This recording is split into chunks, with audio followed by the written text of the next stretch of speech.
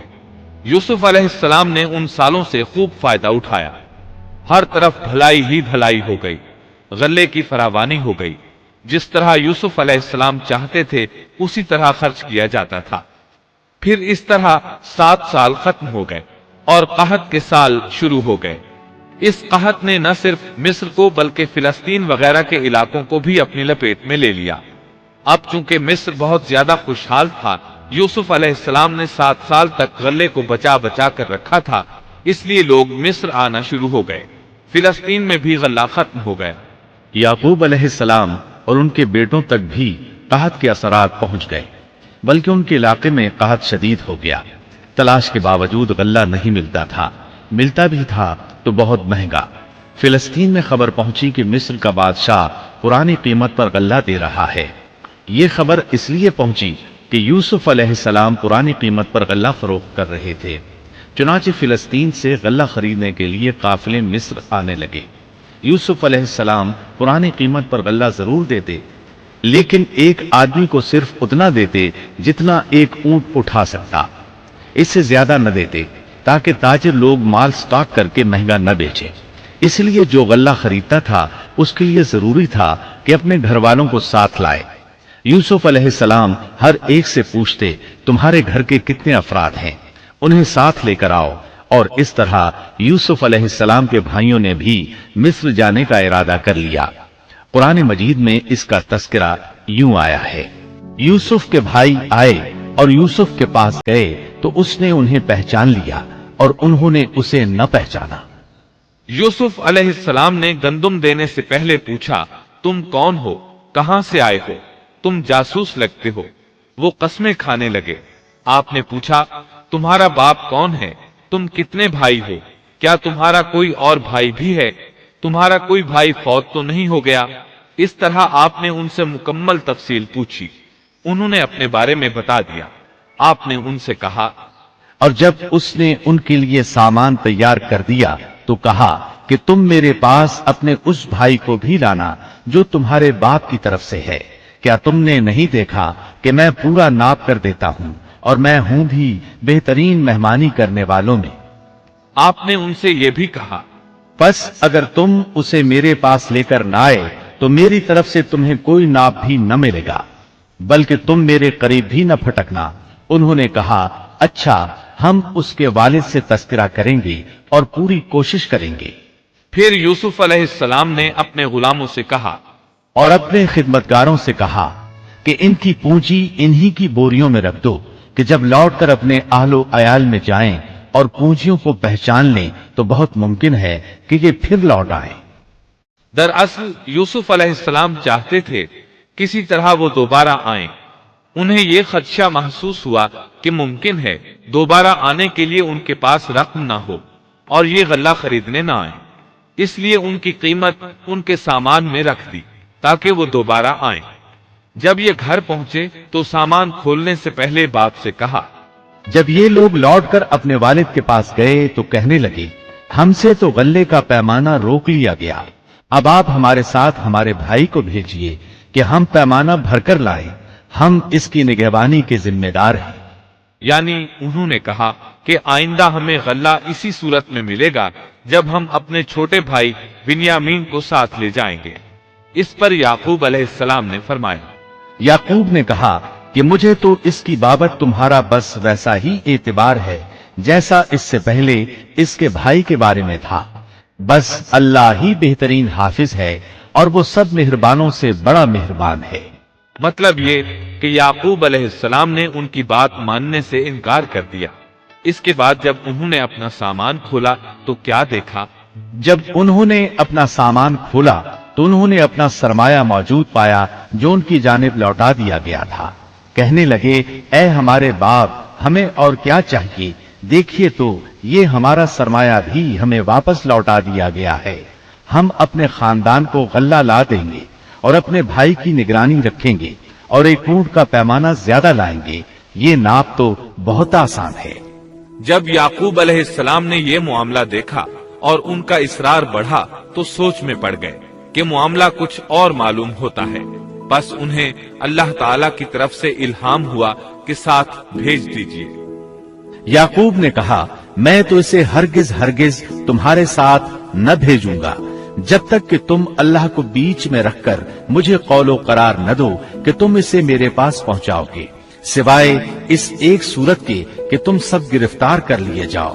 جب انہوں نے پکا قول و قرار دیا تو انہوں نے کہا، ہم جو کچھ کہتے ہیں اللہ اس پر نگہبان ہے۔ انہوں نے مزید نصیحت کی اور یعقوب نے کہا، اے میرے بچوں، تم سب ایک دروازے سے نہ جانا بلکہ کئی جدا جدا دروازوں میں سے داخل ہونا۔ میں اللہ کی طرف سے آنے والی کسی چیز کو تم سے ٹال نہیں سکتا، حکم صرف اللہ ہی کا چلتا ہے۔ میرا کامل بھروسہ اسی پر ہے اور ہر ایک بھروسہ کرنے والے کو اسی پر بھروسہ کرنا چاہیے۔ مطلب یہ تھا کہ تم 11 نوجوان ہو، تمہیں دیکھ کر کوئی حسد نہ کر بیٹھے، تمہیں نظر نہ لگ جائے، اور نظر کا لگ جانا برحق ہے، اور یہ بسا اوقات انسان کو قبر میں پہنچا دیتی ہے۔ اب یہ روانہ ہوئے۔ جب وہ انہی راستوں سے جن کا حکم ان کے والد نے انہیں دیا تھا گئے، کچھ نہ تھا کہ اللہ نے جو بات مقرر کر دی ہے وہ اس سے انہیں ذرا بھی بچا لے، مگر یعقوب کے دل میں ایک خیال پیدا ہوا جسے اس نے پورا کر لیا۔ بلا شبہ وہ ہمارے سکھلائے ہوئے علم کا عالم تھا، لیکن اکثر لوگ نہیں جانتے۔ مطلب یہ کہ انسان کی کوشش کے باوجود تقدیر اپنا کام دکھا جاتی ہے۔ عطا رحمت اللہ علیہ فرماتے ہیں کہ یعقوب علیہ السلام کے بارے میں یہ جو فرمایا کہ اس کے پاس ہمارا دیا ہوا علم تھا، اس کا مطلب یہ ہے کہ یعقوب علیہ السلام جو بھی بات کرتے تھے اس میں اللہ کا ذکر ہوتا اور غور و فکر کے بعد بات کرتے، پہلے اللہ کا نام لیتے، اور یہی ان کا علم تھا۔ یوسف علیہ السلام کے بھائی گئے اور دربار میں حاضر ہوئے۔ آپ نے معمول کے مطابق ان کی رہائش کا انتظام کیا، ہر دو کو ایک کمرہ دیا۔ اس طرح بنیامین اکیلے بچ گئے۔ یوسف علیہ السلام نے فرمایا، چلو اسے ادھر میرے پاس چھوڑ جاؤ۔ جب وہ چلے گئے تو یوسف علیہ السلام نے انہیں گلے سے لگا لیا۔ یہ سب جب یوسف کے پاس پہنچ گئے تو اس نے اپنے بھائی کو اپنے پاس جگہ دی اور کہا کہ میں تیرا بھائی یوسف ہوں، بس یہ جو کچھ کرتے رہے اس کا کچھ رنج نہ کر۔ مطلب یہ کہ وہ بنیامین کو بھی ستاتے رہے۔ اس کے بعد یوسف علیہ السلام نے کیا کیا، اس کا ذکر سورہ یوسف آیت 70 تا 77 میں سنیے۔ پھر جب انہیں ان کا سامان اسباب ٹھیک ٹھاک کر کے دیا تو اپنے بھائی کے سامان میں پانی پینے کا پیالہ رکھ دیا۔ پھر ایک آواز دینے والے نے پکار کر کہا کہ اے قافلے والو، تم لوگ تو چور ہو۔ انہوں نے ان کی طرف منہ پھیر کر کہا کہ تمہاری کیا چیز کھوئی گئی ہے؟ جواب دیا کہ شاہی پیالہ گم ہے، جو اسے لے آئے اسے ایک اونٹ کے بوجھ کا غلہ ملے گا، اس وعدے کا میں ضامن ہوں۔ انہوں نے کہا، اللہ کی قسم، تم کو خوب علم ہے کہ ہم ملک میں فساد پھیلانے کے لیے نہیں آئے اور نہ ہم چور ہیں۔ انہوں نے کہا، اچھا چور کی کیا سزا ہے اگر تم جھوٹے ہو؟ جواب دیا کہ اس کی سزا یہی ہے کہ جس کے اسباب میں سے پایا جائے وہی اس کا بدلہ ہے۔ ہم تو ایسے ظالموں کو یہی سزا دیا کرتے ہیں۔ بس یوسف نے ان کے سامان کی تلاشی شروع کی، اپنے بھائی کے سامان کی تلاشی سے پہلے۔ پھر اس پیمانے کو اپنے بھائی کے سامان سے نکالا۔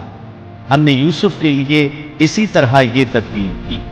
اس بادشاہ کے قانون کی روح سے یہ اپنے بھائی کو نہیں روک سکتا تھا مگر یہ کہ اللہ کو منظور ہو۔ ہم جس کے چاہیں درجے بلند کر دیں۔ ہر ذی علم پر فوقیت رکھنے والا دوسرا ذی علم موجود ہے۔ انہوں نے کہا کہ اگر اس نے چوری کی تو کوئی تعجب کی بات نہیں، اس کا بھائی بھی پہلے چوری کر چکا ہے۔ یوسف نے اس بات کو اپنے دل میں رکھ لیا اور ان کے سامنے بالکل ظاہر نہ کیا۔ کہا کہ تم بڑے بدقماش ہو اور جو تم بیان کرتے ہو اسے اللہ ہی خوب جانتا ہے۔ اب وہ بادشاہ یعنی یوسف علیہ السلام کی منت سماجت کرنے لگے۔ انہوں نے کہا کہ اے عزیز مصر، اس کے والد بڑی عمر کے بالکل بوڑھے شخص ہیں، آپ اس کے بدلے ہم میں سے کسی کو لے لیجئے، ہم دیکھتے ہیں کہ آپ بڑے نیک نفس ہیں۔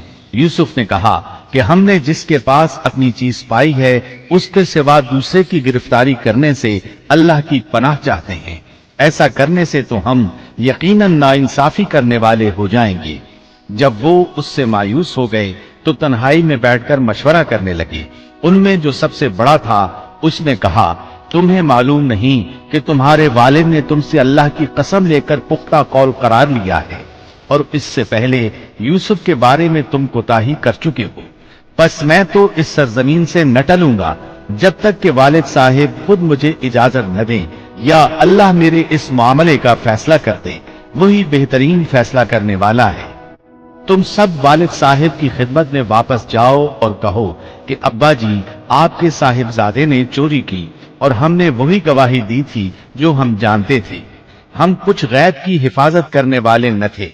آپ اس شہر کے لوگوں سے دریافت فرما لیں جہاں ہم تھے اور اس قافلے سے بھی پوچھ لیں جس کے ساتھ ہم آئے ہیں، اور یقیناً ہم بالکل سچے ہیں۔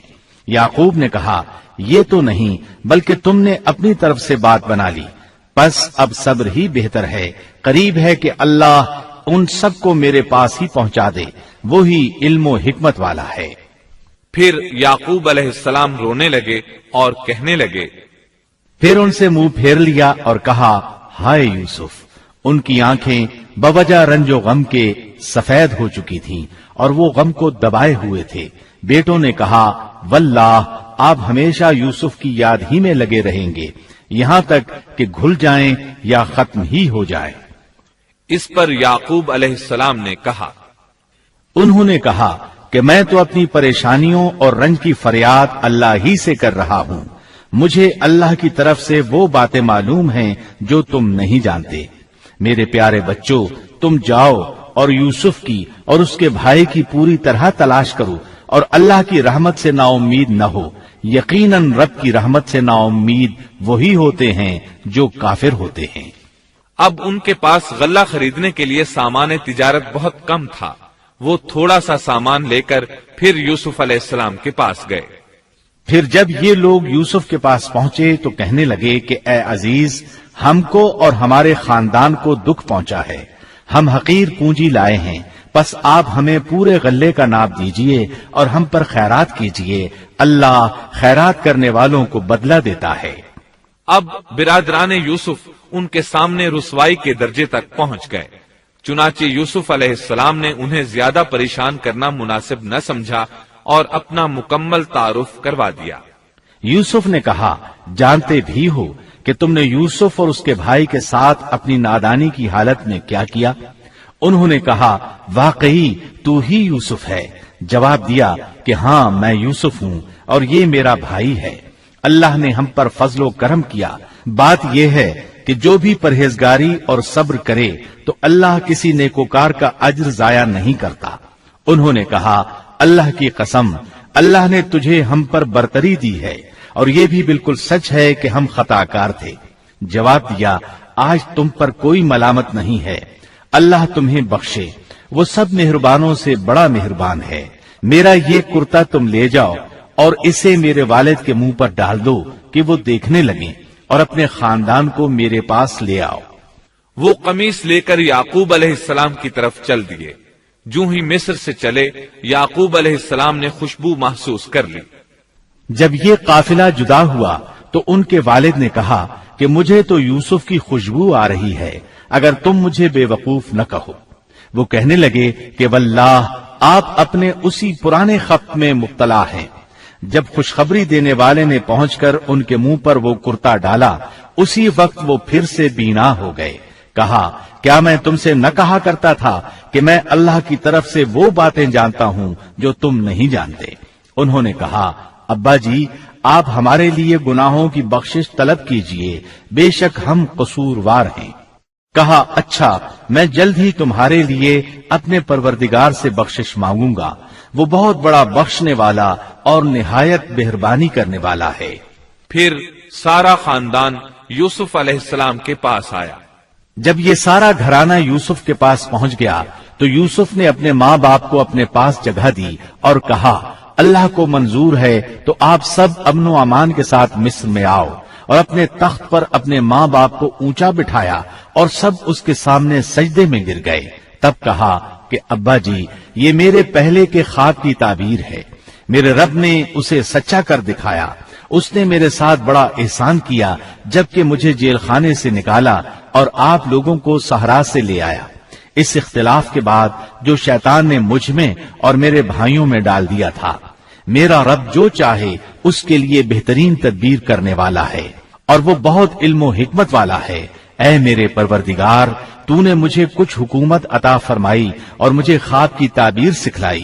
اے آسمانوں اور زمین کے پیدا کرنے والے، تو ہی دنیا و آخرت میں میرا ولی اور کارساز ہے۔ تو مجھے اسلام کی حالت میں فوت کر اور نیکوں میں ملا دے۔